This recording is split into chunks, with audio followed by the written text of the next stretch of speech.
Listen, 90% of viewers leave the story early, and YouTube has destroyed my channel. I am in tears.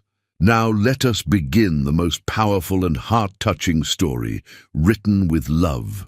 Some love stories begin with a glance across a crowded room, but theirs began with blood on her hands and tears in his eyes.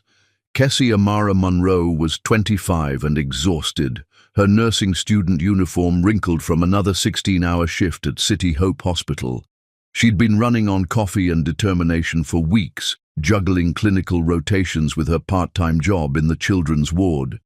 The fluorescent lights made everyone look pale and tired, but somehow they only made her dark skin glow warmer, her compassionate brown eyes more luminous.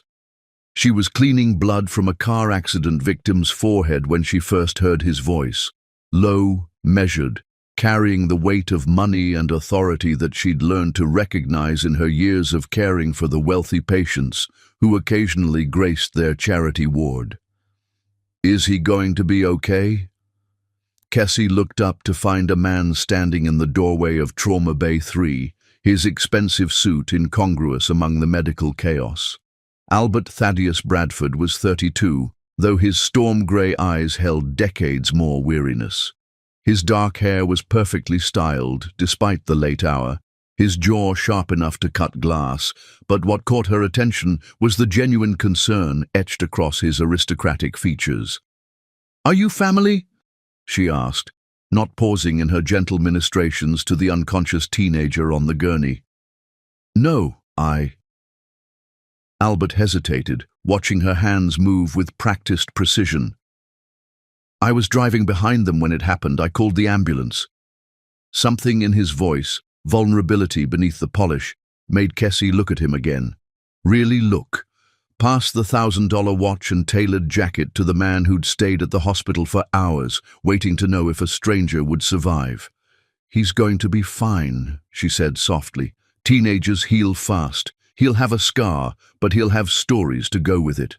Albert's shoulders sagged with relief, and for the first time that night, he smiled. It transformed his entire face, erasing the harsh lines of wealth and responsibility, revealing someone younger, more human. "Thank you," he said, "for taking care of him, for caring." Their eyes met across the sterile room, and something shifted in the air between them. Not attraction, not yet, but recognition. Two souls acknowledging something rare and worth protecting. That should have been the end of it. A wealthy philanthropist and a nursing student from the south side of the city, their worlds as different as silk and cotton. But Albert Bradford had built an empire by recognizing value where others saw none, and in Kessie Monroe he recognized something priceless. He began showing up at the hospital during her shifts. Not obviously. Albert Bradford didn't chase women. He simply found reasons to be there, checking on his charitable donations, visiting the children's wing he'd funded, consulting with department heads about expansion plans, always professional, always appropriate, but somehow he was always there when Kessie's shift ended at 11 o'clock. "You don't have to wait for me," she told him one rainy Thursday night, finding him reading in the lobby for the third time that week. "I'm not waiting," he lied smoothly. "I'm reading.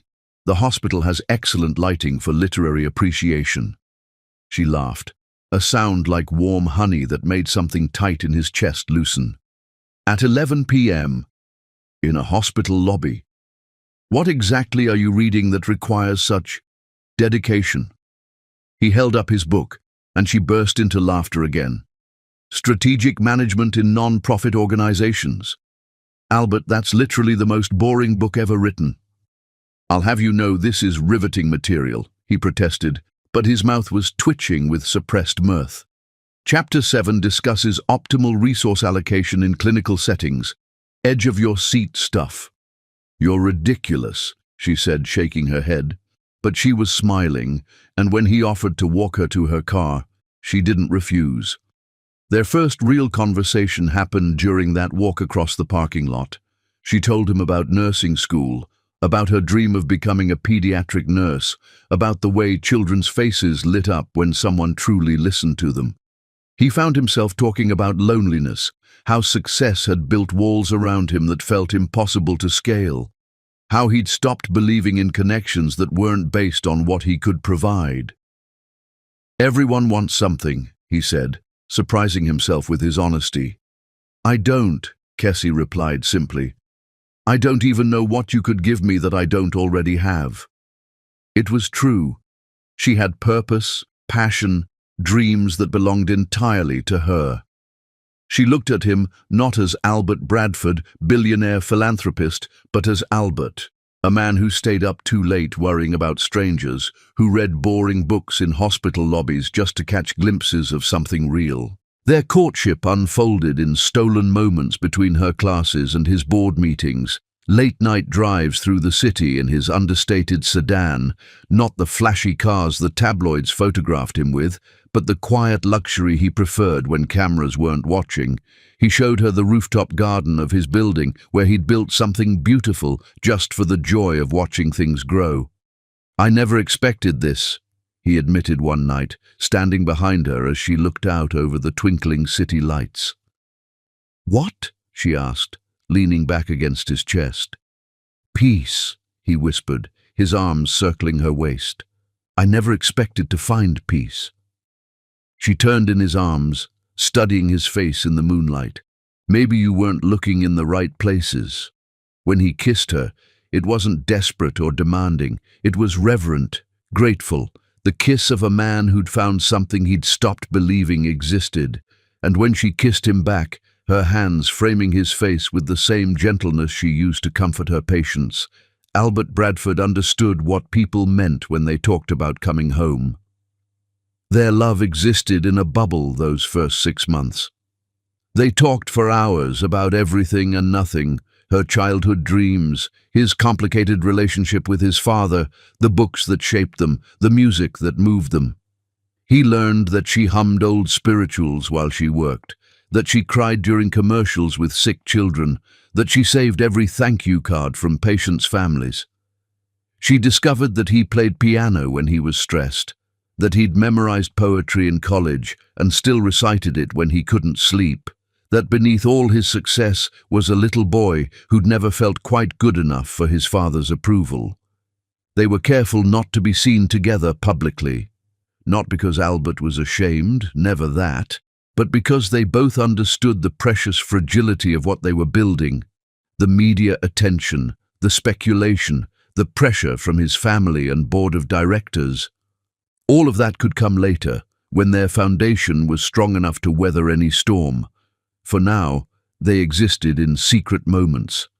Her head on his shoulder as they watched old movies in his private screening room. His hand finding hers during long walks through the botanical gardens he'd rented after hours just so they could be alone together. The way he whispered her name, Kessie, like it was a prayer, a promise, a benediction. "I love you," she told him one evening as they sat on his balcony, her legs curled beneath her, his jacket draped over her shoulders against the October chill. "I love you too," he replied without hesitation, and meant it more than he'd ever meant anything in his life. She believed him. How could she not, when he looked at her like she'd hung the stars, when he remembered every story she told, every dream she shared, when he held her like she was made of starlight and possibility? They made love that night with the city spread out below them, slow and tender and full of whispered promises about the future they would build together. Afterward, as she slept curled against his side, Albert traced patterns on her bare shoulder and allowed himself to imagine forever. If he'd known that within 2 months his own words would shatter everything beautiful they'd created, he would have held her tighter, would have memorized the weight of her hand in his, the sound of her breathing, the way she looked at him like he was worthy of being loved. But Albert Bradford had built his fortune on calculated risks, not on faith. And when the biggest risk of his life presented itself, he would choose fear over love, pride over vulnerability. Some mistakes once made echo through eternity. But that night, wrapped in each other's arms with the future stretching bright and boundless before them, they were invincible. They were everything. Chapter 2. The night everything changed. The silence in Albert's study was so complete that Kessie could hear her own heart breaking, piece by devastating piece. She'd been carrying the secret for 3 days, her hands unconsciously drifting to her still flat stomach during quiet moments at the hospital. 3 positive pregnancy tests hidden in her purse, their pink lines as undeniable as they were terrifying.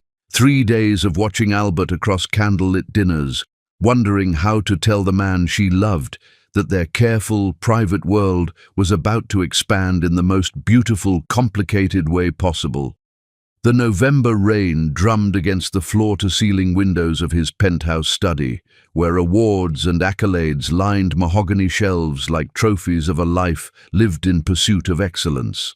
Albert sat behind his massive oak desk, reading quarterly reports with the focused intensity that had made him a billionaire before 40. His reading glasses perched on his nose, dark hair falling across his forehead in a way that still made her stomach flutter. She'd practiced the words during her shift that evening, rehearsing different approaches while checking on patients and updating charts, casual and light. So, funny story. Direct and honest. Albert, I need to tell you something important. Romantic and dreamy. What would you think about expanding our family, but sitting in the leather chair across from his desk, watching him frown at profit margins and market projections, all her carefully planned speeches crumbled into dust. Albert. Her voice came out smaller than intended. He didn't look up from the papers, pen scratching notes in the margins with mechanical precision. I need to talk to you about something. Something in her tone made him glance up, and she saw the exact moment concern flickered across his features. He set down his pen and removed his glasses, giving her his full attention in that way that had first made her fall for him, as if she were the only person in the world worth listening to. "What's wrong?" he asked, and the gentleness in his voice almost broke her resolve. This was the Albert she knew. The man who stayed late at hospitals to check on accident victims, who remembered the names of every nurse who'd ever helped one of his charity cases, who held her like she was precious. I'm pregnant. The words hung in the air between them like smoke from a fire that was about to consume everything beautiful they'd built. She watched his face change, saw the exact moment those 2 words registered in his brilliant mind, and began calculating implications, consequences, complications. His eyes went still, not cold, not yet, but frighteningly blank, as if some essential part of him had simply stopped functioning. The silence stretched between them like a chasm, growing wider with each passing second. How? The word came out flat, clinical. The usual way, I imagine, she said, attempting lightness that fell dead in the heavy air. Albert, say something else, please. But he was already standing, moving to the window with the restless energy of a caged predator. She watched him run both hands through his hair, a gesture she'd learned meant he was calculating, weighing options, preparing for damage control. How far along? Still clinical, still cold. About 10 weeks. She stood too, wrapping her arms around herself against a chill that had nothing to do with the November weather. Albert, talk to me. Tell me what you're thinking. He spun to face her, and she saw a stranger looking back with Albert's eyes. The warmth, the tenderness, the love she'd grown to depend on, all of it had vanished, replaced by something harder, more calculating. What I'm thinking. He laughed, but there was no humor in it. I'm thinking about board meetings and shareholders and media scrutiny. I'm thinking about scandal and damage control and how this complicates absolutely everything. Each word hit her like a physical blow. Complicates. Albert, this is our baby, our child. Our mistake, he corrected, and she actually stumbled backward as if he'd slapped her. Mistake? Her voice broke on the word. "Is that what you think this is? What we are?" He began pacing, the way he did when wrestling with hostile takeovers or difficult mergers. Except she wasn't a business problem to be solved. She was the woman he'd whispered love songs to just last week, who'd fallen asleep in his arms a dozen times, who'd given him her heart so completely she'd forgotten to keep any pieces for herself. "We never discussed children," he said, still pacing. "Never talked about making this permanent." "Making what permanent? Our relationship? Because you thought wrong." The cruelty in his voice stopped her mid-sentence. This wasn't the man who brought her coffee during her study sessions, who'd learned her favorite flowers and surprised her with quiet evenings reading poetry aloud. This was someone else entirely, someone whose love apparently came with conditions she'd never known existed. "Albert, please, you're scaring me." "I'm being realistic," he snapped. "Do you understand what this would mean? The complications, my family, the board, the media." "What about us?" she interrupted, desperate now. "What about what this means for us?" "There is no us, not like this, not with a baby." The words hung in the air like toxic fumes, poisoning everything they'd built together. Cassie felt something fundamental shift inside her chest, like a door slamming shut on every dream she'd nurtured about their future. "So what are you saying?" Her voice was steady now, dangerously quiet. Albert stopped pacing and straightened his cuffs, a gesture she'd seen him make before business meetings, before difficult conversations, before moments when he needed to armor himself against the world. Her heart shattered as she realized he was armoring himself against her. "I'm saying this doesn't have to change anything," he said. And the careful neutrality in his tone was worse than anger would have been. "We can handle this quietly, discreetly. I know people who—" "Stop." The word came out like a whip crack, sharp enough to cut through his calculated composure. "Just stop talking." She stared at him across the study that had felt like sanctuary just minutes before, seeing him clearly for the first time. Not the romantic hero she'd created in her mind, but a man who loved his reputation more than he could ever love her. A man who saw their child, their miracle, as a problem to be managed. "You want me to get rid of our baby," she said, not a question, but a statement that tasted like ashes in her mouth. "I want us to be smart about this," he replied, but his eyes wouldn't meet hers. "Smart." She nodded slowly, understanding flooding through her like ice water. "Smart would have been realizing who you really were before I fell in love with you." "Cassie, don't be dramatic." "Dramatic?" She laughed, but it sounded broken even to her own ears. "Albert, I'm carrying your child, and you just suggested I get rid of it to protect your business interests. If that's not worth drama, what is?" He moved toward her then, hands outstretched as if to comfort, but she stepped back. The gesture hurt him. She could see it in his eyes, but she couldn't bear his touch when it came wrapped in conditions and compromises. "You have to understand my position," he said, and she heard desperation creeping into his voice. "The timing is impossible. The board is already questioning some of my decisions, and if they find out about this, about me," she corrected. "You can't even say it, can you? If they find out about me." "That's not what I meant." "Isn't it?" She moved to the door, needing distance, needing air. "Tell me something, Albert. When you imagined your future, your real future, was I in it?" The hesitation was answer enough. A pause that lasted maybe 2 seconds, but felt like an eternity, revealing every truth he'd been hiding from both of them. "I thought so," she whispered. "Cassie, wait." But she was already opening the door, dignity wrapping around her like armor, even as her heart bled out across his expensive Persian rugs.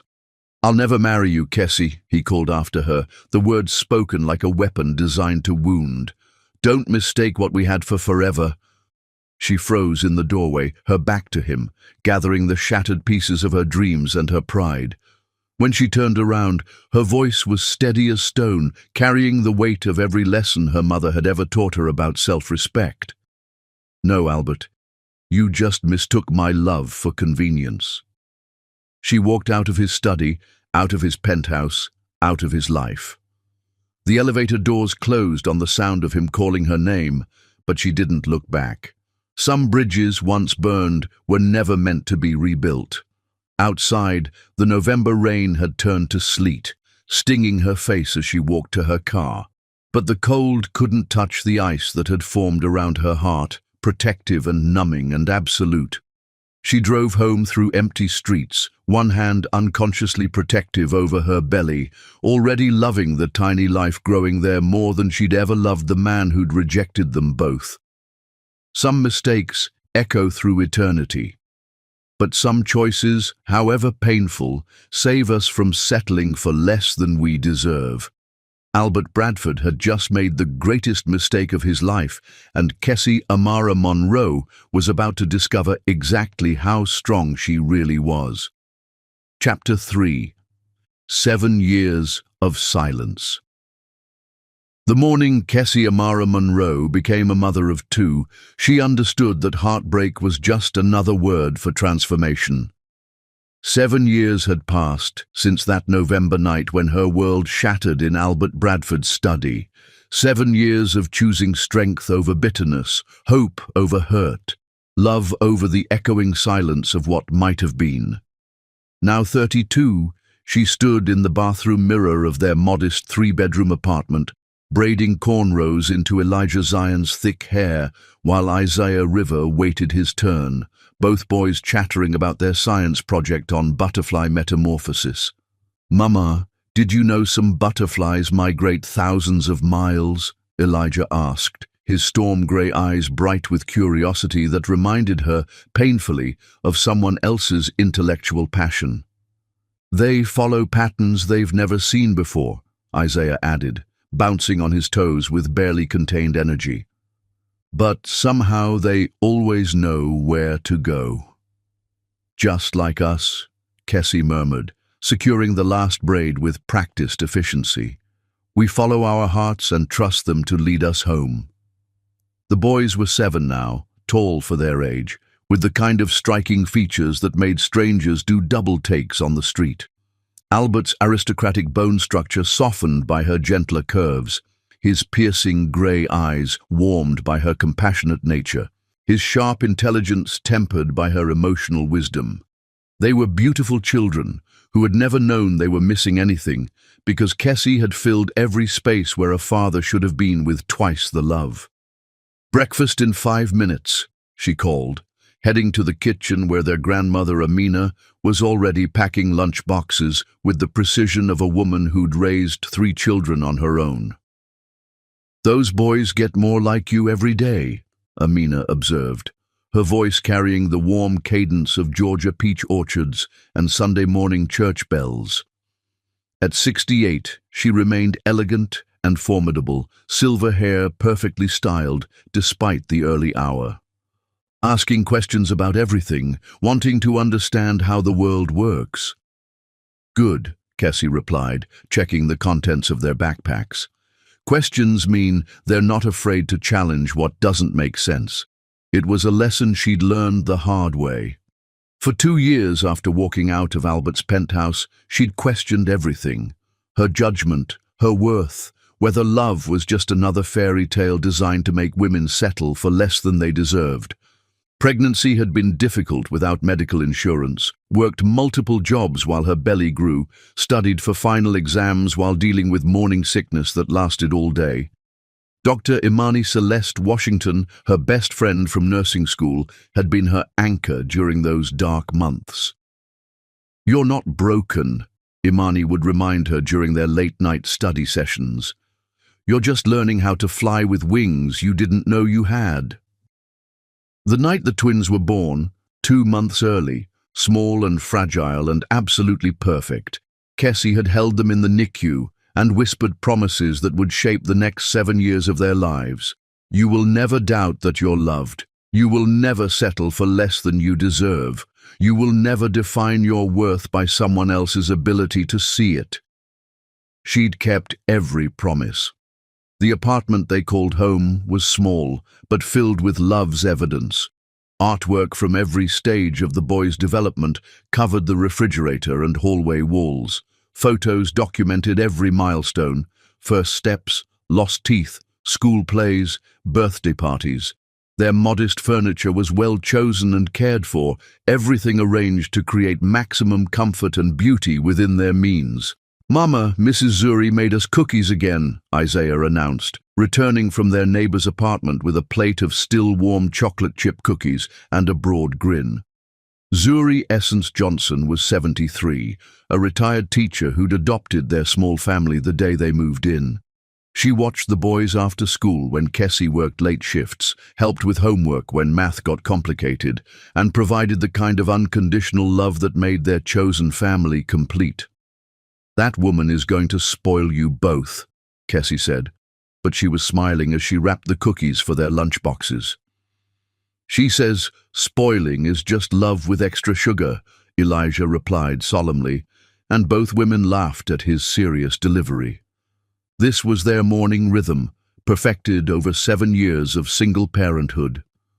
Breakfast eaten together while discussing the day ahead, backpacks checked and rechecked, hugs and kisses dispensed with the same care other families might reserve for special occasions. Every morning was special when you'd built your life on intentional love. "Have a beautiful day, baby boys," Kessie called as they headed for the school bus, watching from the window until they were safely aboard. Her own day began with the drive to City Hope Hospital, where she'd worked as a pediatric nurse for the past 4 years. The irony of returning to the place where she'd met Albert wasn't lost on her, but the children's ward had become her sanctuary. Here, she was Nurse Monroe, the one who sang lullabies during painful procedures, who remembered every child's favorite color, who had a gift for making even the sickest kids smile. "Room 314 is asking for you specifically," her colleague Nurse Patricia mentioned during their morning briefing. "Little Maria refuses to take her medication from anyone else." Kessie nodded, already mentally preparing the silly song she'd created to help 6-year-old Maria remember to take her heart medication. This was her gift, the ability to meet children where they were, to speak their language, to make healing feel less frightening. Working with sick children had taught her that love wasn't just an emotion, but an action, repeated daily in small gestures that accumulated into something transformative. The same way she'd built a life for her sons, not through grand gestures or expensive gifts, but through consistent presence, unwavering support, and the kind of love that didn't come with conditions. During her lunch break, she studied for the nurse practitioner program she'd finally started the previous fall. Evening classes 3 nights a week, online coursework when the boys were sleeping, clinical rotations that exhausted her but filled her with purpose. At 32, she was finally pursuing the dream that pregnancy had interrupted, but now it felt more meaningful because she was doing it for all 3 of them. "Mama's going to be a nurse practitioner," Isaiah had announced proudly to his class during career day, beaming as if she'd declared her intention to become president. "What's the difference?" one child had asked. "She'll be able to help even more people," Elijah had answered with quiet pride. "That's what she does. She helps people feel better." The afternoon brought its usual challenges. A toddler with pneumonia whose parents were terrified, twins born prematurely who reminded her of her own boy's early struggles, a teenager with diabetes who was angry at the world and taking it out on everyone trying to help her. Kessie met each situation with the same combination of professional competence and emotional intelligence that had made her one of the ward's most requested nurses. She'd learned to compartmentalize her own struggles, to show up fully for other people's children while carrying the weight of raising her own alone. Evening meant homework supervision at their small kitchen table, where the boys worked on math problems while she prepared dinner. This was sacred time. No television, no distractions, just focused attention on whatever they needed to understand. "I don't get fractions," Isaiah complained, erasing his work for the 3rd time. Think of it like sharing cookies, Kessie suggested, sliding a plate between them. If you have 4 cookies and want to share them equally with your brother, how many would each of you get? 2, both boys chorused. Right, so 4 divided by 2 equals 2. Or you could say each of you gets 2/4 of the original 4 cookies. Understanding dawned on Isaiah's face like sunrise. This was how she'd learned to translate complex concepts into language they could grasp, by connecting abstract ideas to their lived experience, by making learning feel like discovery rather than drudgery. Bedtime was her favorite part of each day. After baths and toothbrushing and the ritual searching for missing stuffed animals, she'd sit between their beds and read stories that transported them to worlds where anything was possible. Sometimes they'd request the same book night after night until she could recite it from memory. Other times they wanted new adventures, new heroes, new dreams to carry into sleep. "Mama," Elijah said one night as she finished reading about a little boy who befriended dragons, "do you think our daddy is somewhere missing us?" The question hit like a physical blow, stealing her breath for a moment. 7 years, and they still asked occasionally, their curiosity natural and innocent and devastating. "I think," she said carefully, "that some people aren't ready to be parents when they need to be, and sometimes the best gift they can give is stepping back so their children can be raised by people who are ready." "Like you," Isaiah said, snuggling deeper under his covers. "Like me," she confirmed, kissing both their foreheads.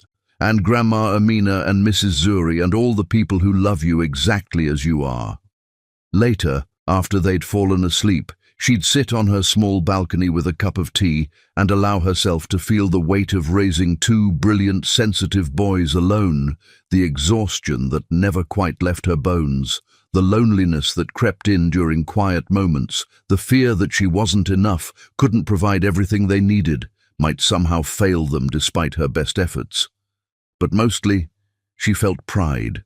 Pride in the young men her sons were becoming. Pride in the life she'd built from the ashes of broken dreams. Pride in choosing love over bitterness, hope over despair, strength over the easy comfort of victimhood.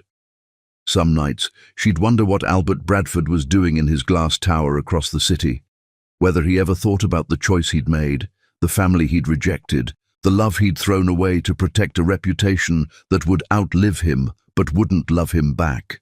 But those thoughts grew rarer with each passing year, replaced by gratitude for the life she'd chosen instead.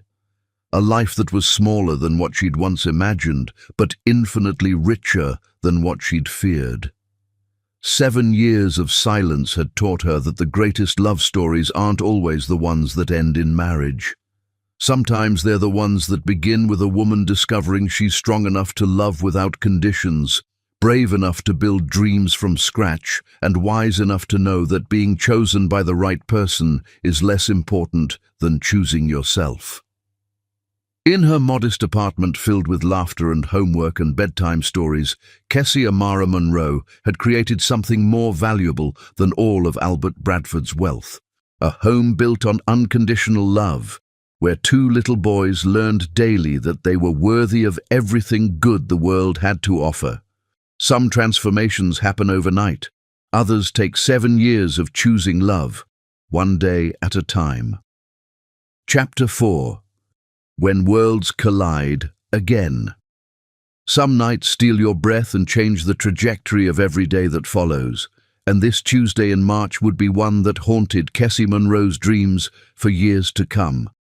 It started with Isaiah's scream echoing through their apartment at 2:17 a.m., a sound of pure terror that launched her from sleep into the kind of maternal panic that turns seconds into lifetimes. She found him standing over Elijah's bed, tears streaming down his face as his twin brother burned with fever that seemed to radiate from his small body like heat from a furnace. "He won't wake up, Mama," Isaiah sobbed, his 7-year-old voice breaking on words too heavy for a child to carry. "I tried shaking him, but he won't wake up." Kessie's nursing training kicked in, even as her mother's heart shattered.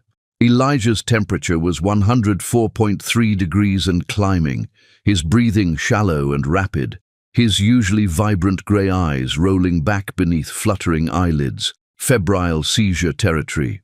Every pediatric nurse's nightmare when it was your own child burning up in your arms.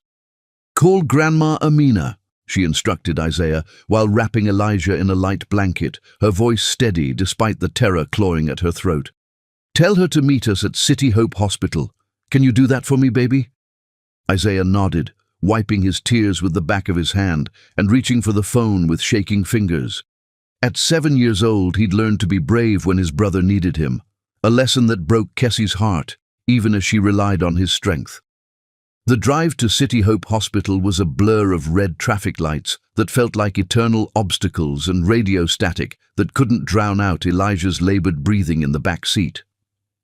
Isaiah held his twin's hand, whispering stories about their favorite cartoon characters and promising that everything would be okay, displaying the kind of courage that reminded Kessie why she fought so hard to give them everything they needed. "Stay with me, Elijah," she murmured, checking his temperature again at the last red light, still climbing. "You're going to be fine, baby. Mama's going to make sure you're fine." City Hope Children's Hospital at 3 in the morning was a symphony of controlled chaos. Fluorescent lights that turned everyone's skin sallow, the constant beeping of monitors, the soft-soled footsteps of night shift nurses moving with practiced efficiency through corridors that held equal measures of hope and heartbreak. Dr. Kamaria Hope Sterling, the boys' pediatrician, met them at the emergency entrance despite the ungodly hour. She was a woman in her mid-40s with gentle hands and kind eyes who'd been treating the twins since they were tiny babies fighting to survive in the NICU. "How long has he been like this?" she asked, already examining Elijah as orderlies transferred him to a pediatric gurney. "Temperature spiked about an hour ago," Kessie reported, falling into professional mode even as her personal world tilted off its axis. No other symptoms yesterday. He was fine at dinner, normal bedtime routine. They wheeled Elijah into pediatric trauma bay 7, where the familiar chaos of emergency medicine unfolded around her son. IV lines, blood draws, chest x-rays, all the interventions she'd performed on hundreds of other children but had never imagined needing for her own. Isaiah sat in the family consultation room with Amina, who'd arrived within 20 minutes of his phone call, her grey hair still in rollers, but her presence steady as granite. Kessie paced the corridor outside Trauma Bay 7, her nursing scrubs from the previous day's shift wrinkled, and her heart hammering against her ribs like a caged bird, desperate for freedom. This was her workplace, her second home, the pediatric ward where she'd comforted hundreds of terrified parents. But standing on the other side of the glass, watching her son fight a fever that refused to break, she understood for the first time the particular agony of loving someone more than your own life and being powerless to fix what was broken. "The antibiotics are starting to work," Dr. Sterling assured her during her third update in 2 hours. "His white count suggests bacterial infection, probably strep that went systemic. We caught it early enough." Kessie nodded, her medical training allowing her to understand the implications, while her mother's heart simply focused on the rise and fall of Elijah's chest, the gradual cooling of his skin, the way his eyes finally fluttered open around 6 a.m. and focused on her face with recognition and relief. "Mama?" His voice was hoarse but beautifully, wonderfully present.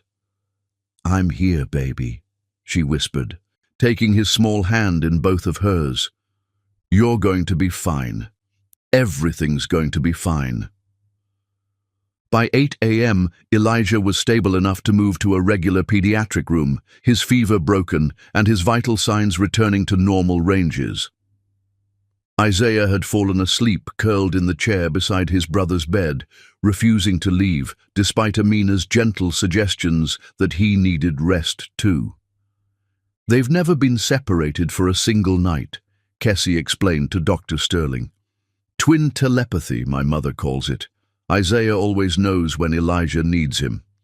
It was this scene, her exhausted 7-year-old son maintaining vigil over his twin brother. Both boys testament to the unbreakable bonds she'd nurtured through 7 years of intentional love that she was watching through the hospital room window when her entire world shifted on its axis once again.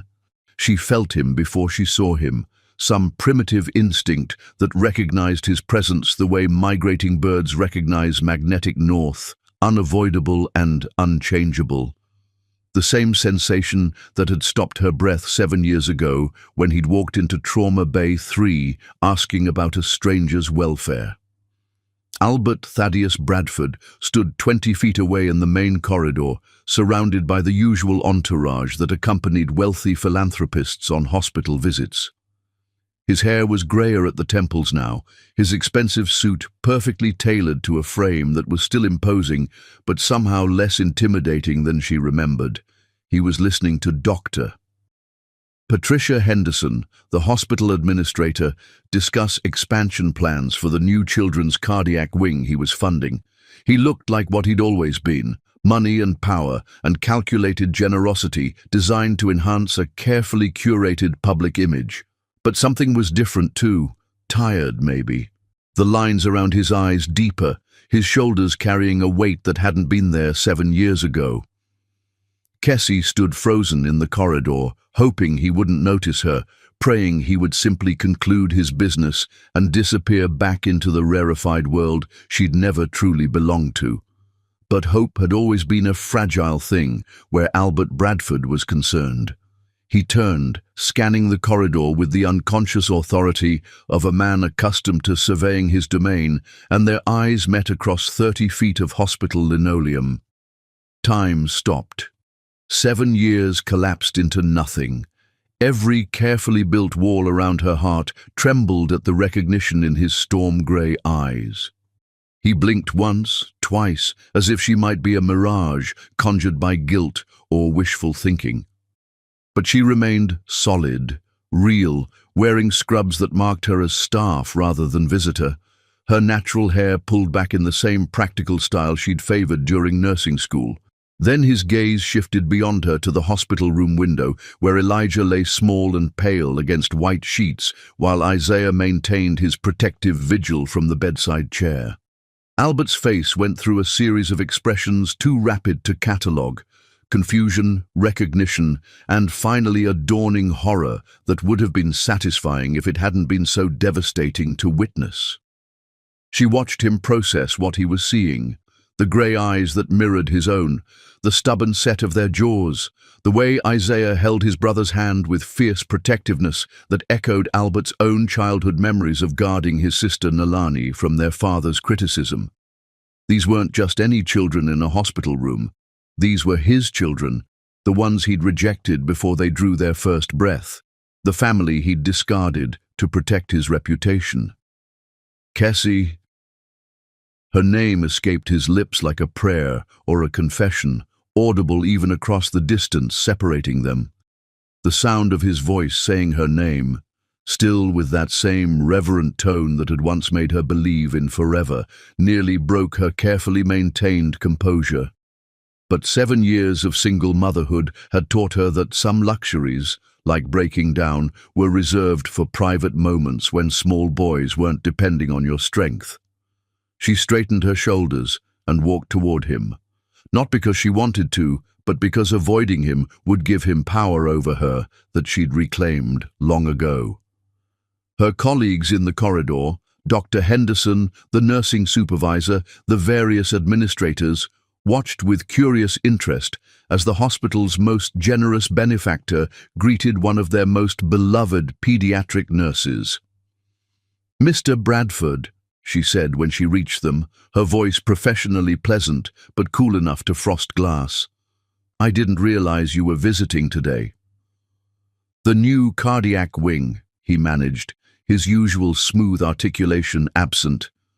His eyes kept drifting past her to the hospital room window. I'm discussing final details for the dedication ceremony." "How wonderful," she replied, infusing the words with exactly the right amount of polite disinterest. The children will benefit tremendously from your generosity.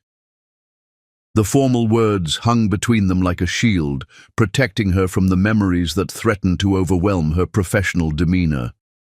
This was how it had to be.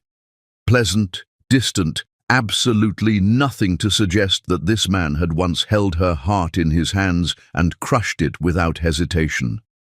"Are they?" he started to ask, his voice dropping to barely above a whisper. She cut him off with surgical precision, her mother's instincts overriding any courtesy she might have shown to a hospital benefactor. "You don't get to finish that sentence." The words carried 7 years of accumulated strength, delivered with the quiet authority of a woman who'd learned that some boundaries were non-negotiable. Dr. Henderson and the other administrators exchanged glances, clearly sensing undercurrents they couldn't interpret but were too polite to question. Albert's face went pale, but he nodded slightly, understanding that whatever rights he might have claimed 7 years ago had been forfeited the night he chose fear over love. "I should check on my patient," Kessie said, turning away from him and toward the room where her sons waited. "Gentlemen, I hope your meeting is productive." She walked away without looking back, her hands steady despite the earthquake happening inside her chest. Behind her, she could hear Dr. Henderson resuming the conversation about cardiac equipment and dedication ceremonies, but Albert's voice was notably absent from the discussion. Inside the hospital room, Isaiah was awake and watching her approach with the perceptive intelligence that sometimes made her forget he was only 7 years old. "Who was that man, Mama?" he asked quietly. "The one who was staring at us?" Kessie settled into the chair beside Elijah's bed, taking her sleeping son's hand and drawing strength from his steady breathing. "Just someone I used to know," she said, which was both completely true and entirely inadequate. "How's your brother feeling?" "Better," Isaiah replied, but his grey eyes, so achingly familiar, remained thoughtful.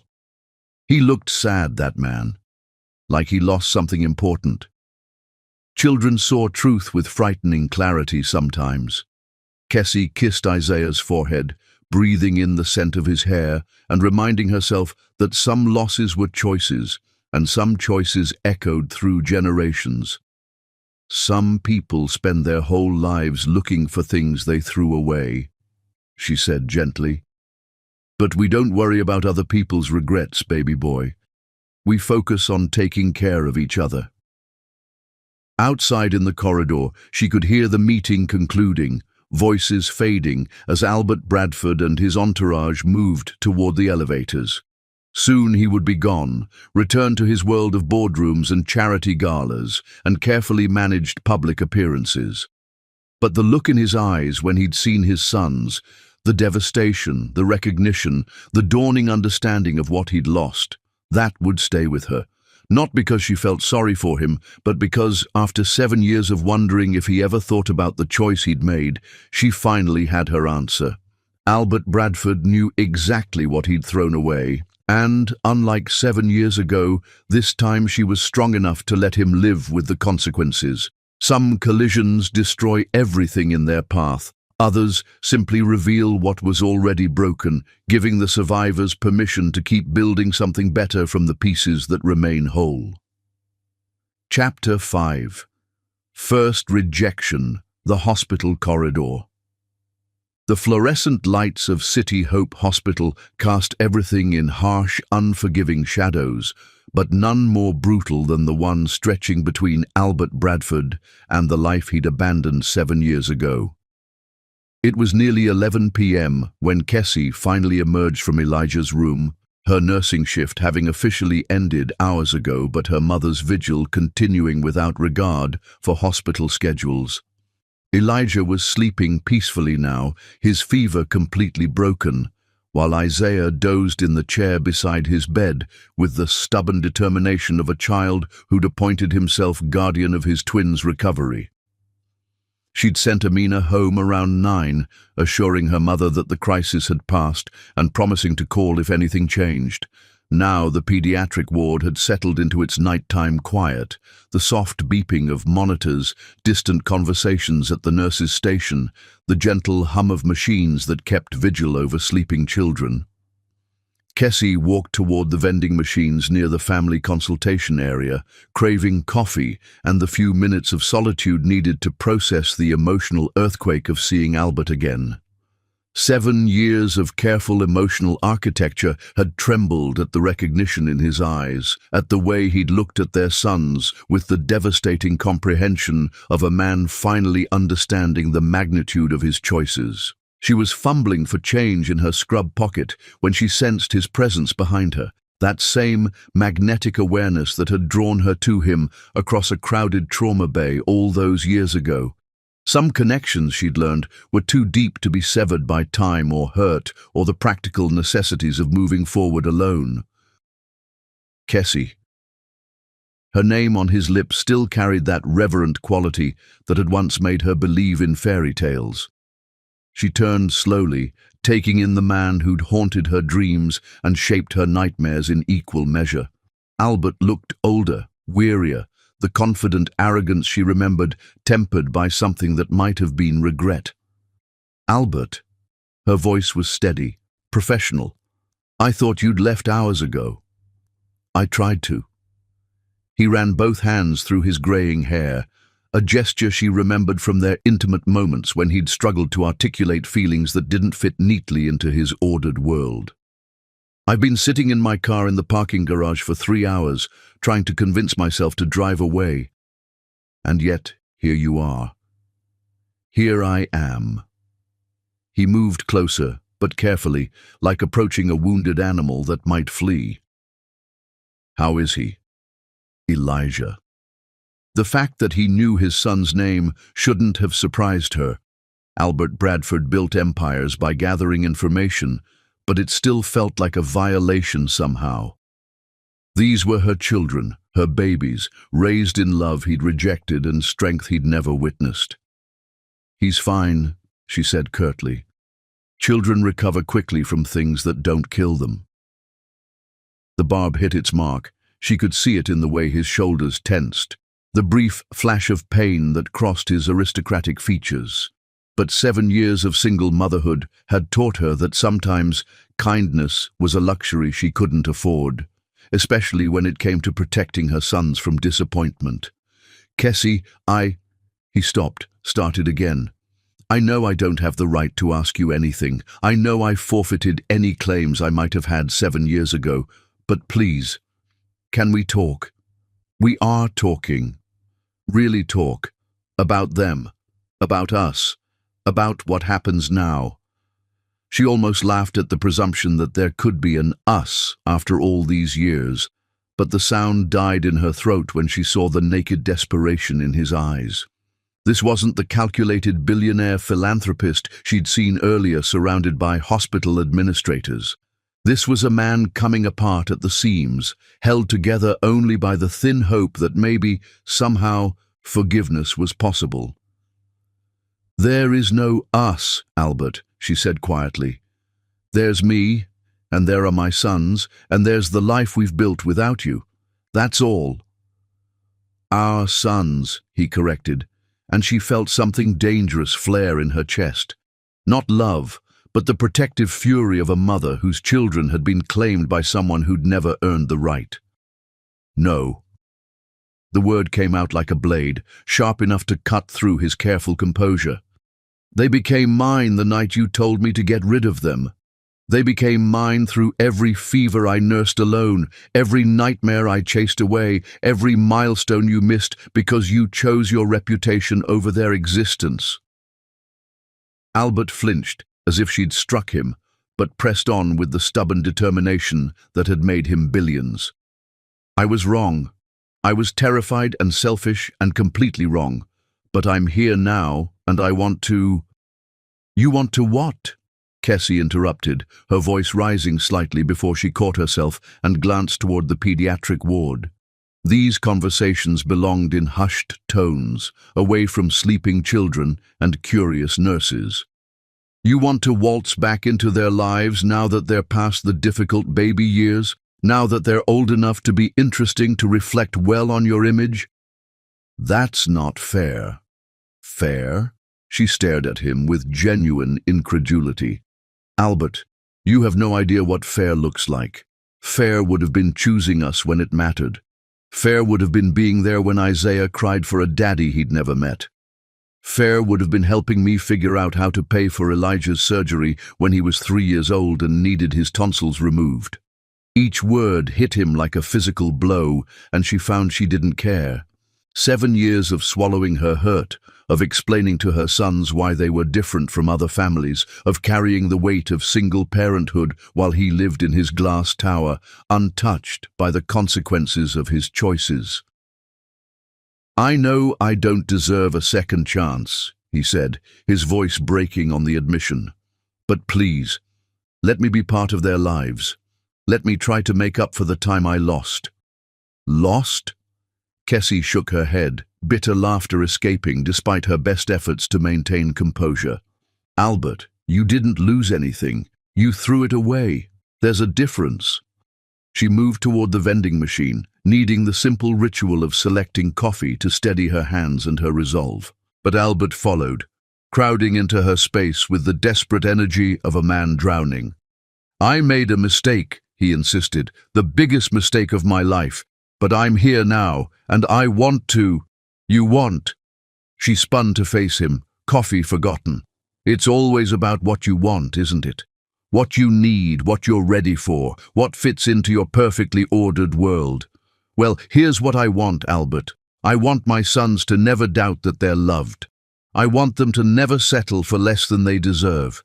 And I want them to never have to wonder if the people who claim to love them will disappear the moment things get complicated.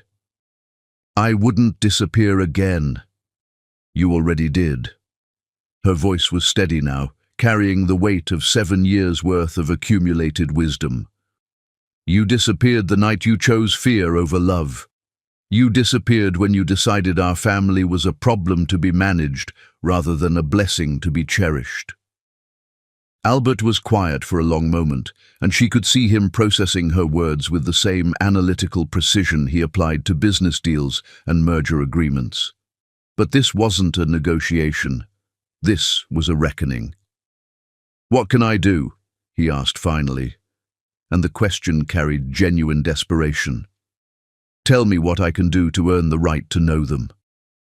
Kessie looked at this man who'd once held her heart, who'd whispered promises about forever before deciding she wasn't worth the complications forever might bring. 7 years had given her clarity about love, real love, the kind that showed up consistently and without conditions. You couldn't even be part of mine when it mattered, she said, her voice soft but implacable. Now you want the reward without the responsibility? I want the chance to take responsibility now. For what? 2 7-year-old boys who've never needed you, who've grown up strong and kind and brilliant without any help from you. She shook her head, suddenly exhausted by the conversation and the emotions it was dredging up. Albert, they don't need you. They never did. I made sure of that. The words were cruel but necessary, a boundary drawn in blood and maintained through years of deliberate choice. Her sons would never long for something they couldn't have, would never define their worth by someone else's capacity to love them. Maybe I need them, he said quietly, and for a moment she glimpsed the lonely man she'd once loved beneath the billionaire's armor. That's not their job, she replied, gentler now but no less firm. Children aren't responsible for healing their parents' wounds or filling their empty spaces. They're supposed to be loved unconditionally, not used as emotional band-aids for grown-ups who made bad choices. Albert was quiet for so long, she thought the conversation was over. When he spoke again, his voice was barely above a whisper. I loved you. I want you to know that at least. I loved you more than I'd ever loved anyone. The confession hung between them like smoke from a fire that had burned out long ago. Kessie felt the familiar ache of old hurt, but also something newer, the hard-won peace of a woman who'd learned that love without action was just pretty words. "I know you did," she said, and meant it. "But love isn't enough, Albert. It never was. Love is just the beginning. What matters is what you choose to do with it." She walked away then, leaving him standing alone under the harsh fluorescent lights, finally understanding that some bridges, once burned, could never be rebuilt. Some chances, once lost, never came again. Behind her, she could hear him call her name one more time, but she didn't turn around. She had learned the difference between love and commitment, between wanting and choosing, between regret and redemption. Some lessons took 7 years to fully understand, but once learned, they became the foundation for every choice that followed, including the choice to protect her children from the kind of love that came with conditions, that disappeared when tested, that prioritized comfort over commitment. Her sons deserved better. They always had. And she would spend the rest of her life making sure they never settled for less. Chapter 6. Second rejection, her apartment door. The doorbell rang at exactly 3:47 p.m. on a Saturday afternoon, when the world should have been painted in weekend contentment, but instead carried the weight of unwelcome intrusions into carefully constructed peace. Kessie was helping Isaiah with his science fair project on the kitchen table, a volcano that would erupt with perfectly timed chemical reactions, while Elijah curled on the living room couch, reading about ancient Egypt with the intense focus he brought to everything that captured his imagination. The apartment hummed with the quiet satisfaction of a family that had learned to find joy in simple moments, in each other's presence, in the rhythm of life, lived deliberately and with love. When the doorbell interrupted their Saturday serenity, Kessie assumed it was Zuri, bringing another plate of homemade cookies, or perhaps the mail carrier with a package requiring signature. She certainly didn't expect to find Albert Thaddeus Bradford standing in her hallway, looking like wealth and regret, in a perfectly tailored charcoal coat, his arms full of offerings that felt more like apologies than gifts. White roses. 24 of them, their petals perfect and cold as fresh snow. Kessie's favorites from their time together, a detail he'd somehow retained through 7 years of separation, though she couldn't decide if the gesture was thoughtful or manipulative. Educational toys filled his other arm, not random expensive purchases designed to impress, but carefully chosen items that spoke to intimate knowledge of her son's interests. A microscope set for Isaiah's scientific curiosity, art supplies for Elijah's creative soul, building blocks that would challenge minds like his own, analytical, methodical, always seeking to understand how pieces fit together. "What are you doing here?" she asked, not moving from the doorway, not inviting him into the sanctuary she'd spent 7 years building. "I brought these for the boys," he said, and his voice carried none of the commanding authority she remembered. I hoped." He looked past her, into the apartment, taking in the modest but loving space she'd created. Family photos covered every available surface, the boys at various ages, milestones celebrated, memories preserved. Their artwork decorated the refrigerator and living room walls like a gallery of childhood wonder. Books everywhere, evidence of minds encouraged to grow and question and dream. It was a home built on love rather than money, on presence rather than presence, on the kind of daily devotion that turned a small apartment into something more valuable than all his penthouses combined. "Albert, you can't just show up here," she said, her voice steady despite the way her heart hammered against her ribs. "This is our home, our safe space." "I know," he replied quickly. "I know I should have called first, but I was afraid you wouldn't see me if I asked." "You were right to be afraid." The words hit him like physical blows, and she watched his carefully controlled composure crack slightly. This wasn't the boardroom where his word was law, or the charity galas where his presence commanded automatic deference. This was her territory, where she made the rules and enforced the boundaries necessary to protect her children. "Mama, who's at the door?" Isaiah called from the kitchen, his voice carrying natural curiosity tinged with protective instincts that broke her heart and made her proud simultaneously. "Just someone selling something," she called back, never taking her eyes off Albert's face. "Keep working on your volcano." Albert flinched at the dismissal, understanding that in this moment he was nothing more than an unwelcome salesman peddling products nobody wanted. "Please," he said quietly. "Just 5 minutes. Let me explain." "Explain what?" Cassie stepped into the hallway, pulling the door partially closed behind her.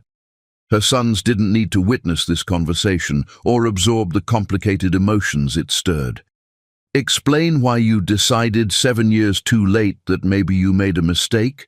Explain why you think expensive gifts can erase the damage you did." "I'm not trying to erase anything," he insisted. "I'm trying to build something new, for them, for us." "There is no us, Albert. I thought I made that clear at the hospital." But he pressed on with the stubborn determination that had made him billions, as if her resistance was simply another obstacle to overcome through persistence and superior resources. "I've been thinking about what you said," he continued, setting the gifts down in the hallway like offerings at an altar. "About responsibility and choices and what love really means. You were right about everything. I usually am. I want to do better. I want to be better. I know I can't undo the past, but I can help build their future." Cassie stared at him, this man who'd once held her heart and then dropped it like something inconvenient, something that didn't fit into his carefully ordered world. 7 years had given her clarity about his character, brilliant but cowardly, generous with money but stingy with vulnerability, capable of great love but only when it came without risk. "Build what future?" she asked. "Albert, they already have a future, a beautiful one, filled with people who chose to love them from the beginning, people who didn't need to be convinced they were worth staying for." "I know," he said, and she heard desperation creeping into his voice. "But I could help. College funds, opportunities, experiences I could provide." "Stop." The word came out sharper than intended, but she was tired of his assumption that everything could be fixed with money. "Do you hear yourself? Even now you're talking about what you can provide, what you can give them, not who you could be to them, not how you could love them, just what your bank account can offer." Albert ran both hands through his hair, the gesture she remembered from their intimate moments when he'd struggled to articulate feelings that threatened his control. "That's not what I meant." "Isn't it?" She studied his face, seeing the familiar pattern of a man who thought problems could be solved through strategic applications of wealth and influence. "Albert, love isn't a business transaction. You can't buy your way into their hearts or negotiate yourself into their lives." "Then tell me how," he pleaded. "Tell me what I need to do." The question hung between them like a challenge, and Cassie felt the familiar exhaustion that came from trying to explain emotional truths to someone who viewed relationships as puzzles to be solved rather than gardens to be tended. "You want to know what you need to do?" she asked quietly. "You need to understand that you already had your chance. 7 years ago, when it mattered most, when they needed you to choose them over your fears, you failed, and some failures don't get do-overs. Everyone deserves a second chance." "No," she said firmly. "Everyone deserves to be chosen the first time. My sons deserved a father who wanted them from the moment they existed, not one who showed up when it became convenient." Albert was quiet for a long moment, and she could see him processing her words with the same analytical precision he brought to merger agreements and acquisition deals. But this wasn't a business negotiation. This was about hearts and trust and the kind of love that couldn't be bought or bargained for. "What if I'd been different 7 years ago?" he asked finally. "What if I'd chosen differently?" Then we'd be having a different conversation, she replied honestly. But we can't live in what-ifs, Albert. We have to live in what is. And what is that my sons have never needed you. They've grown up strong and kind and brilliant without you. They're not missing pieces waiting to be completed by your presence. The truth of those words settled between them like a weight. Elijah and Isaiah were whole children, complete in themselves, raised by a mother who'd made sure they never felt less than because of an absent father. I need them, he said quietly, and she recognized the admission for what it was, not love, but loneliness seeking to be filled. That's not their job, she replied, gentler now but no less firm. Children aren't responsible for healing their parents' regrets or filling their empty spaces. Then what about you? The question came out raw, unguarded. Do you need anything? Could we? No. The word was final, absolute. Whatever we had died 7 years ago when you chose fear over love. I'm not interested in resurrecting something that was never strong enough to survive the first real test. She reached for the door handle, ready to end this conversation and return to the peace of her Saturday afternoon with her sons. But Albert's voice stopped her. I loved you, he said desperately. I still love you. Kessie turned back to face him, studying the man who'd shaped her understanding of love's limitations and her own strength. No, Albert, she said sadly. You loved the idea of me. The way I made you feel about yourself, the way I fit into your life when it was convenient. But you never loved me enough to fight for us when it got difficult. I was scared, I know. But love isn't about not being scared. It's about being scared and choosing to stay anyway. It's about protecting what matters, even when it costs you something. She opened her door wider, preparing to step back into her life. The real one she'd built through choice and sacrifice and unwavering commitment. My sons already have everything they need, she said, her voice carrying 7 years of accumulated wisdom. They have a mother who chose them from the moment they existed, a grandmother who helps raise them with patience and wisdom, neighbors who love them like family, and their own unshakable bond with each other.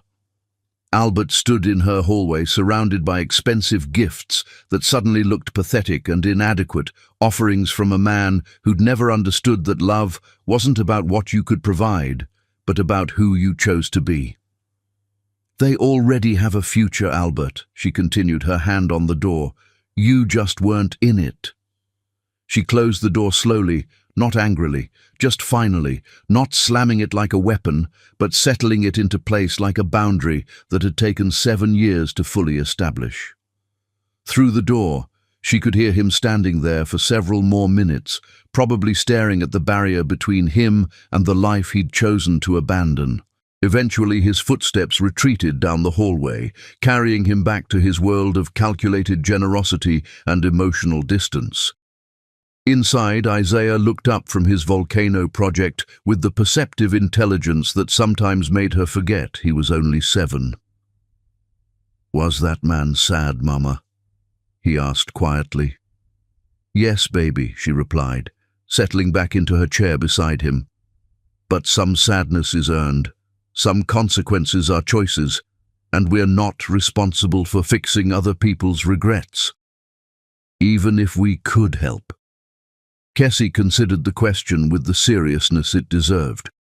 Her sons were learning about kindness and compassion, but they also needed to understand that love had boundaries, that helping didn't always mean rescuing.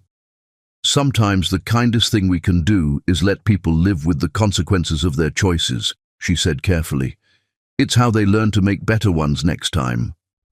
Isaiah nodded with 7-year-old gravity, then returned to his volcano, secure in the knowledge that his world remained stable and his family remained whole. Outside, the afternoon continued its gentle progression toward evening, unmarked by the drama that had briefly threatened their peace. Some storms passed without causing damage, leaving the carefully tended garden of their life exactly as it had been, protected, nurtured, and complete without anyone's permission or validation. The gifts Albert had left in the hallway would be gone by tomorrow, removed by building maintenance. But the love that filled their small apartment would remain, built not on grand gestures or expensive offerings, but on the daily choice to show up, stay present, and love without conditions or time limits. Some doors, once closed, stayed that way for excellent reasons, and some families were already exactly as they were meant to be. Chapter 7. Third Rejection at School Art Day. The gymnasium of Riverside Elementary School buzzed with the controlled chaos of proud parents admiring their children's artistic achievements, but Albert Bradford stood frozen before a simple watercolor painting that felt like staring directly into his own soul. Isaiah's artwork hung at child height on the far wall, part of the second-grade display celebrating family and community. The painting was titled "My Family" in careful 7-year-old lettering, each letter painstakingly formed with the concentration only children brought to work that mattered to them. The composition was simple but devastating in its completeness. Kessie stood in the center, painted in vibrant blues and purples that somehow captured the essence of her nursing scrubs and the warmth of her smile. Isaiah had positioned himself on her left, grinning widely with paint-splattered hands raised in celebration.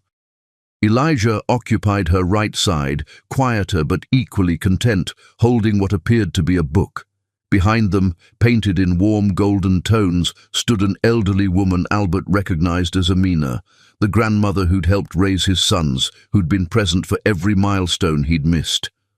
The love between the four figures was evident in every brushstroke, in the way Isaiah had painted their hands touching, their faces turned toward each other with obvious affection.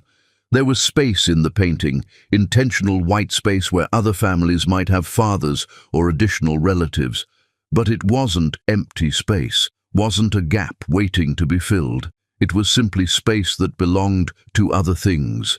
A rainbow Isaiah had painted arcing over their heads, flowers scattered at their feet, a sun that beamed down on this complete, self-contained unit of love. Albert had been standing before this painting for 20 minutes, having arrived at Riverside Elementary's family art night uninvited and unannounced. He'd learned about the event through the kind of careful research that had built his business empire. A few strategic phone calls, a donation to the school's art program that bought him access to their newsletter, the persistent investigation of a man desperate to glimpse the lives he'd abandoned. The event was scheduled for 6 to 8 p.m. on a Thursday evening, designed to accommodate working parents who wanted to celebrate their children's creativity. Albert had arrived early, parking across the street and watching families stream into the building, mothers still in work clothes, fathers carrying tired toddlers, grandparents with cameras ready to document every moment. He'd waited until the gymnasium was crowded enough that his presence might go unnoticed, then slipped inside like a ghost, haunting the periphery of life he'd chosen not to live. For the past 20 minutes, he'd wandered through displays of childhood imagination made manifest, finger paintings that captured pure joy, clay sculptures that defied physics but embraced possibility, collages that turned magazine clippings into windows to young souls. But it was Isaiah's painting that stopped him. That made him understand with devastating clarity exactly what he'd lost. "Mama, you're here!" Isaiah's voice carried across the gymnasium, bright with excitement and relief. Albert turned to see Kessie entering the building, still in her hospital scrubs from the day shift, her natural hair pulled back in the practical style he remembered from their early days together. She looked tired but radiant, the way she always had when focused on something that mattered, and her sons always mattered most. Elijah appeared at her side immediately, taking her hand with the quiet contentment of a child who knew his anchor had arrived. Isaiah bounced toward them, practically vibrating with excitement as he began dragging them toward his displayed artwork. "I painted our family," he announced proudly. Mrs. Rodriguez said it was the most beautiful family she'd ever seen in a painting. Albert stepped back into the crowd, trying to become invisible as he watched his sons, their sons, share this moment of pride with the woman who'd earned every ounce of their love and devotion. He saw Kessie's face transform as she took in Isaiah's painting, saw her eyes well with tears that she quickly blinked away before her son could notice. "It's perfect, baby," she whispered, kneeling to Isaiah's eye level. "Absolutely perfect. You captured all of us just right." "I made Grandma Amina taller because she always says she's shrinking," Isaiah explained seriously. "And I made you the biggest because you're the most important person in the whole world." "What about us?" Elijah asked, with mock offense that made all three of them laugh. "You're important too," Isaiah conceded. "But Mama's the boss." Albert watched this exchange from 15 feet away, hidden among other families, but feeling more alone than he'd ever felt in his life. This was intimacy, real intimacy, not the manufactured closeness of expensive dates or carefully orchestrated romance, but the natural rhythm of people who'd chosen each other daily for 7 years.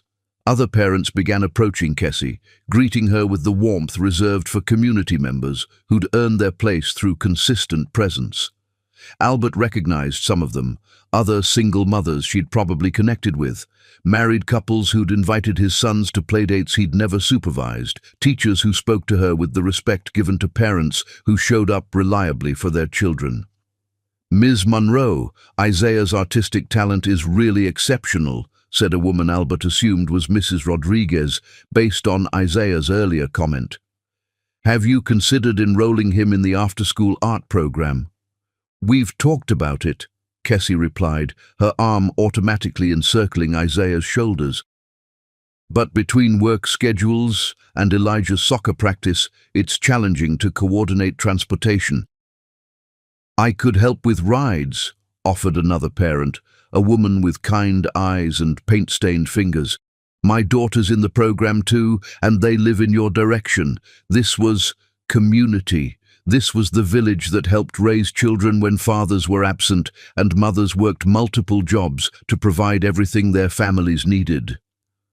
Albert had spent 7 years in boardrooms and charity galas, surrounded by people who wanted things from him. Meanwhile, Kessie had built something infinitely more valuable, genuine relationships based on mutual support and shared commitment to their children's well-being. "Mr. Albert?" The small voice made him freeze. Elijah stood beside him, grey eyes curious and intelligent, studying Albert with the careful attention he brought to everything that interested him. "Hi," Albert managed, his voice catching slightly. Up close, Elijah looked even more like him, the same angular features, the same habit of tilting his head when thinking, the same storm-grey eyes that saw too much and analyzed everything. "You're the man from the hospital," Elijah observed, "the one who was looking at us." "Yes." Albert knelt to bring himself closer to Elijah's eye level, fighting the overwhelming urge to pull this child into his arms. "How are you feeling?" "Better. Much better. Mama says I'm stronger than my germs." Elijah paused, then asked with typical 7-year-old directness, "Why were you looking at us like that?" "Like you were sad." The question hit Albert like a physical blow. How did you explain to a child that you were sad because you'd thrown away the chance to know him? That you were staring because you were trying to memorize features that should have been familiar but remained foreign? "Sometimes adults look sad when they're thinking about mistakes they made," Albert said carefully.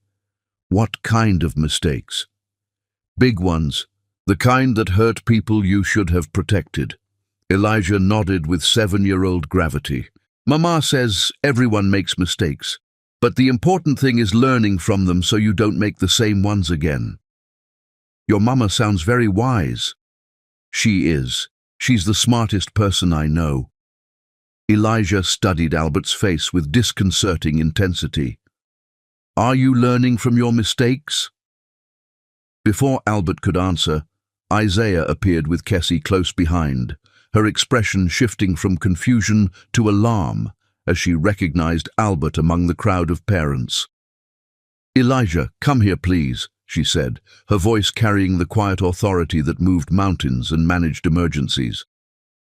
But Isaiah, with typical 7-year-old curiosity, stepped closer to Albert instead of backing away. "I know you," he said, tilting his head in a gesture that mirrored his twin brother's analytical habit. "You're the sad man from the hospital. Why are you at our school?" Albert found himself looking into 2 sets of grey eyes that mirrored his own, seeing himself reflected in features that should have been familiar but felt like meeting strangers who shared his DNA. These children were brilliant and kind, and completely whole without him, exactly as Kessie had raised them to be. "I wanted to see your art," he said honestly. "I heard there was an exhibition and I wanted to see what you'd created." "Did you see my painting?" Isaiah asked proudly. "It's my family, Mama and Elijah and me and Grandma Amina." "I did see it," Albert replied, his voice thick with emotion he was struggling to contain. "It's beautiful. You're very talented." "Mrs. Rodriguez says I might be an artist when I grow up," Isaiah continued, unconscious of the emotional earthquake happening among the adults around him. "Or maybe a scientist like Elijah wants to be. Or maybe both. You can be anything you want to be," Albert said, and meant it with every fiber of his being. "That's what Mama always tells us," Elijah added, moving closer to his brother with protective instincts that would have made Albert proud if he'd earned the right to such feelings. Kessie approached then, her expression carefully controlled, but her body language radiating protective tension. "Boys, why don't you show Mrs. Patterson your clay sculptures?" she suggested, indicating another teacher who was clearly prepared to redirect the twins' attention. "But we're talking to—" Isaiah began. "Now please," Kessie said, and her tone brooked no argument. The boys exchanged glances but obeyed, moving toward the clay display with the reluctant compliance of children who knew better than to push boundaries when their mother used that particular voice. Albert watched them go, memorizing the way they walked, the way Isaiah gesticulated while talking, the way Elijah listened with complete attention to everything his brother said. "You have no right to be here," Kessie said quietly once the boys were out of earshot. "I know," Albert replied. I needed to see them, to understand what they're like when they're not in a hospital bed." "They're like children whose mother loves them," she said coldly. "Children who've never doubted their worth or questioned whether they matter. Children who don't need anything from you." "I can see that." Albert looked toward where Isaiah was enthusiastically explaining his clay creation to a teacher who listened with genuine interest. "They're remarkable, Kessie, beautiful and smart and complete." "Yes, they are. You did that. You raised them to be confident and kind and—" He struggled for words that could encompass what he was witnessing. "You gave them everything they needed to become exactly who they're supposed to be." For a moment, Kessie's expression softened slightly. This was praise she deserved, recognition of the miracle she'd accomplished through 7 years of deliberate, consistent love. "I did what any mother would do," she said simply. "No," Albert shook his head. "You did what the best mothers do. You put them first, always. You made sure they felt valued and protected and loved unconditionally. You built their foundation so strong that nothing can shake it. And now you want to be part of what I built." It wasn't a question, and Albert heard the steel beneath her words, the protective fury of a mother guarding cubs she'd raised to be strong and free. "I want the chance to love them the way they deserve," he said desperately. "I want to learn who they are, what they dream about, what makes them laugh. I want to be someone they can count on." "They already have someone they can count on," Kessie replied firmly. "They have me. They have their grandmother. They have teachers who invest in their success and neighbors who care about their well-being. They have a community that chose them from the beginning." I know I can't replace any of that, Albert said quickly. I wouldn't want to, but maybe there's room for one more person who loves them. Kessie stared at him for a long moment, and Albert found himself holding his breath, hoping against hope that 7 years of absence might somehow be forgiven, that love could be retroactive, that families could be rebuilt from good intentions and desperate regret. "Albert," she said finally, her voice carrying the patient tone she might use to explain something to a child. "Love isn't a performance. You don't try fatherhood like a business pitch. You live it. Every single day you weren't there, I was. That's the difference." The words hit him like physical blows, each one precisely aimed at the heart of his self-deception. "Every fever I monitored alone," she continued relentlessly. "Every nightmare I chased away, every scraped knee I kissed better, every bedtime story I read, every homework session I supervised, every soccer game I cheered at, every parent-teacher conference I attended, every Christmas morning I made magical, every birthday I celebrated, every moment of their lives that mattered, I was there." Albert stood there, absorbing the litany of his absence, understanding finally that fatherhood wasn't about wanting or intending or promising. It was about showing up, day after day, year after year, through the mundane and the magnificent alike. "They don't even know me," he whispered, the admission torn from somewhere deep in his chest. "No," Kessie agreed sadly, "they don't. But that's not their loss, Albert. That's yours." She moved past him toward where her sons waited, drawn by the magnetic pull of children who knew their mother would always come when they needed her. "But maybe," she added, pausing without turning around, "if you'd chosen differently 7 years ago, if you'd been brave enough to love us when it was difficult, they would know you. Maybe you would have been the father they deserved instead of a stranger studying their art like it might explain everything you missed." Albert watched her rejoin Isaiah and Elijah, saw their faces light up as she approached, witnessed the complete trust and adoration they reserved for the woman who'd never failed them. Some mistakes couldn't be undone. Some chances, once lost, never returned. Some love, no matter how desperate or sincere, came too late to matter. He left the gymnasium quietly, unnoticed by anyone except 2 7-year-old boys who would probably forget the sad man who'd talked to them briefly about mistakes and learning. But Albert would remember forever the painting that showed him what family really looked like, the children who were whole without him, and the woman who'd built something beautiful from the pieces he'd abandoned. Outside, the April evening was soft with spring promise, but Albert felt winter in his bones as he drove away from another life that would continue perfectly without him. Chapter 8. Fourth Rejection. In the Rain. The April rain fell like tears from a sky that understood heartbreak, turning the pharmacy parking lot into a mirror that reflected the fluorescent lights of businesses that stayed open late for people whose lives couldn't accommodate regular hours. Kessie emerged from Walgreens at 9:47 p.m., clutching a white paper bag containing Elijah's follow-up antibiotics and the children's vitamins that kept her boys healthy through the changing seasons. Her 12-hour shift at the hospital had ended at 7, but she'd stayed late to help train a new pediatric nurse, then stopped for groceries, then remembered the prescription that couldn't wait until morning. This was the rhythm of single motherhood, days that stretched into evenings that blended into nights, every moment scheduled around the needs of 2 growing boys and the job that provided for them. She was exhausted in the way that had become so familiar it felt like a natural state, but it was good exhaustion, earned through purpose and love and the satisfaction of building something meaningful.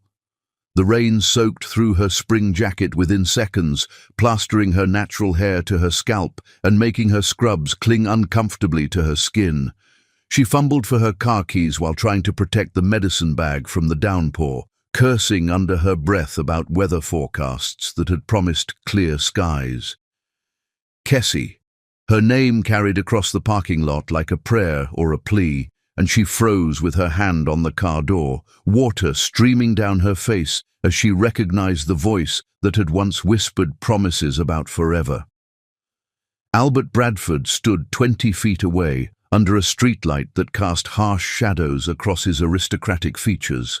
His expensive raincoat kept him relatively dry, but his perfectly styled hair was beginning to curl from the humidity, giving him a vulnerability that wealth couldn't armor against. "What are you doing here?" she asked, though part of her already knew. He'd been watching, waiting, learning her routines with the same methodical precision he brought to hostile takeovers and complex negotiations. "I followed you from the hospital," he admitted, and the honesty felt both refreshing and deeply unsettling. "I've been trying to find the right time, the right place to talk to you without causing a scene or upsetting the boys." "So you chose stalking instead?"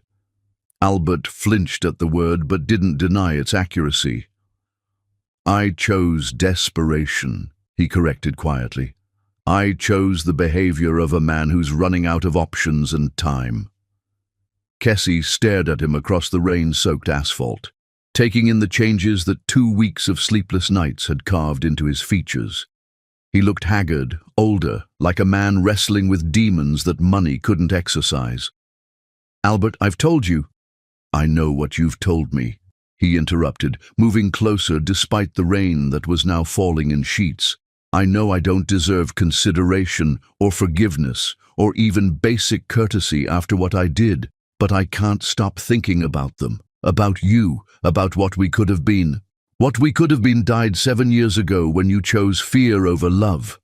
"I know," he said, and his voice broke on the admission. "I know I killed it.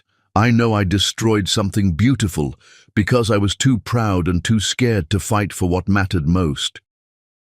The rain continued its relentless assault, turning their conversation into something cinematic, but not romantic, just desperate and painful and years too late. Kessie could feel the cold seeping through her jacket, could think of her boys asleep at home under Amina's watchful care, could imagine the warm bath and cup of tea waiting for her if she could just get in her car and drive away from this conversation.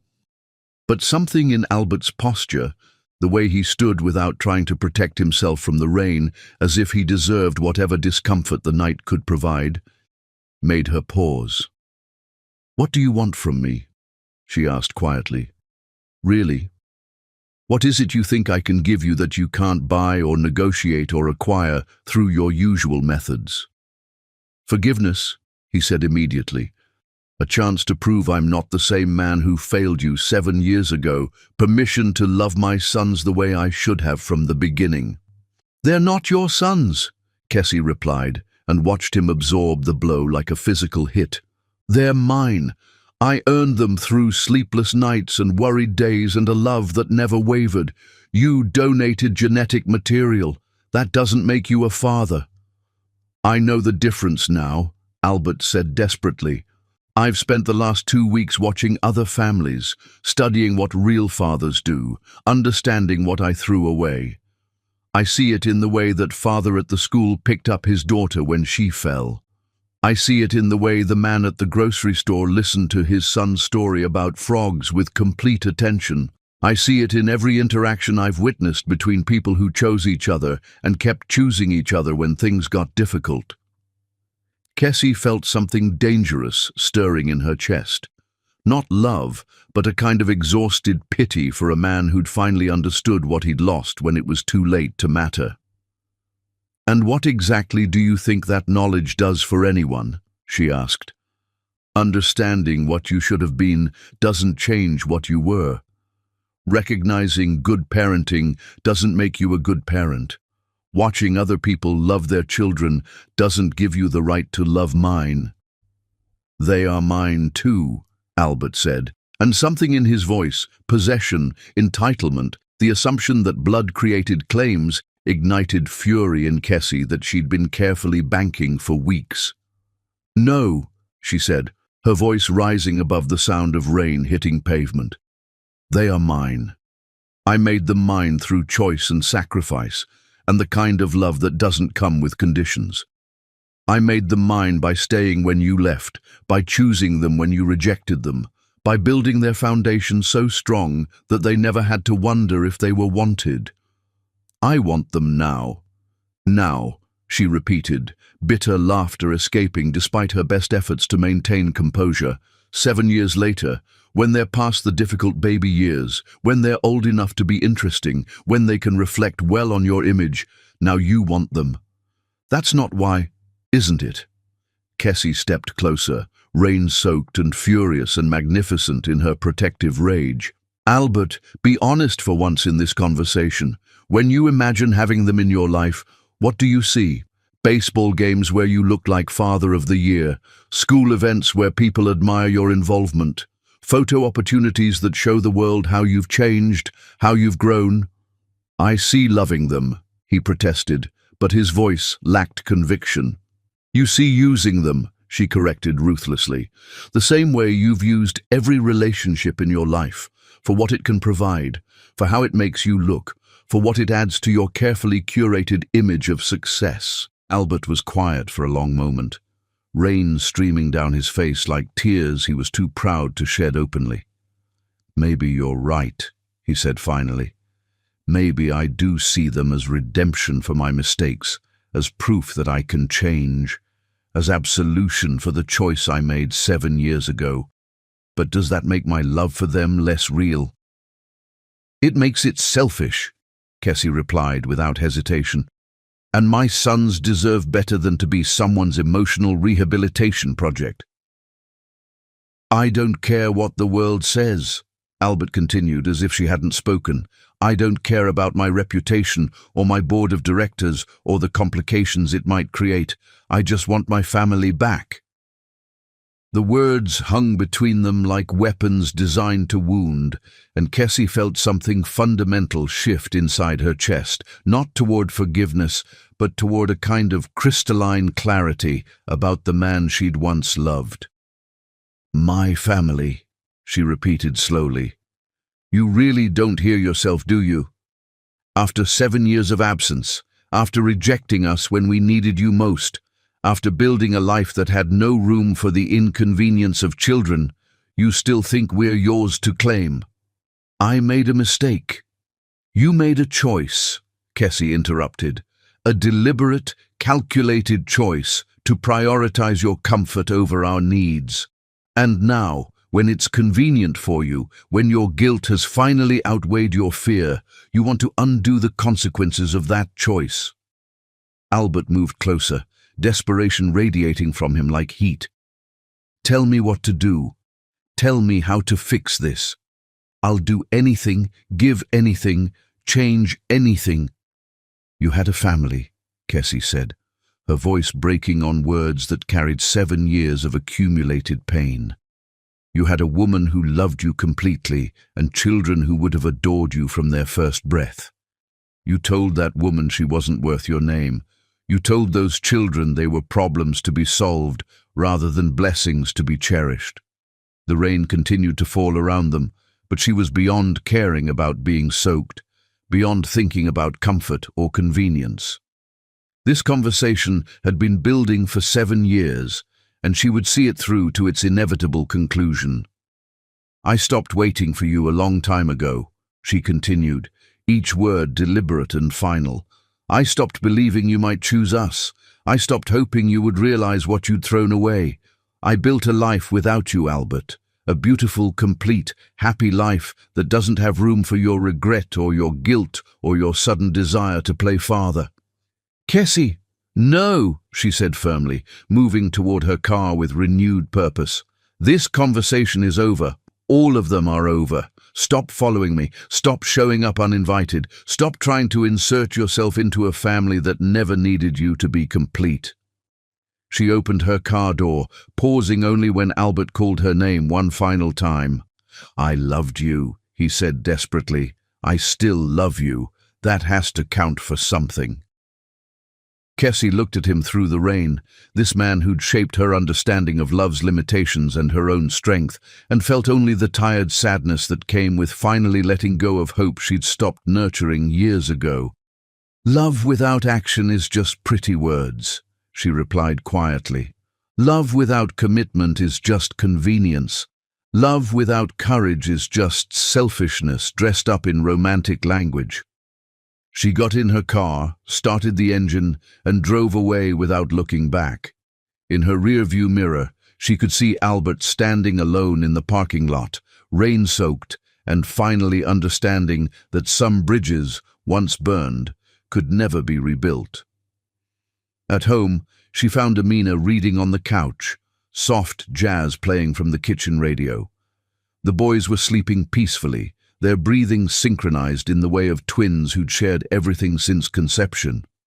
"How are they?" Kessie asked, kissing her mother's forehead. "Perfect angels as always," Amina replied, studying her daughter's rain-soaked appearance with knowing eyes. "And how was your evening?" "Educational," Kessie said simply, hanging up her wet jacket and heading toward the bathroom, where a hot shower waited to wash away the chill of confronting old ghosts. Some storms passed without causing lasting damage. Some conversations closed chapters that should have ended years ago. Some women discovered that the love they'd built after heartbreak was stronger than the love that had broken them in the first place. Tomorrow would bring new challenges, new joys, new moments of ordinary magic with two boys who'd never doubted they were wanted. Tonight, she would sleep soundly in the knowledge that her family was exactly as it should be, complete, protected, and founded on love that came without conditions or expiration dates. Chapter 9. Legacy of Love. The morning Atlanta woke up to news of the pandemic, Aretha Whitmore was in her garden,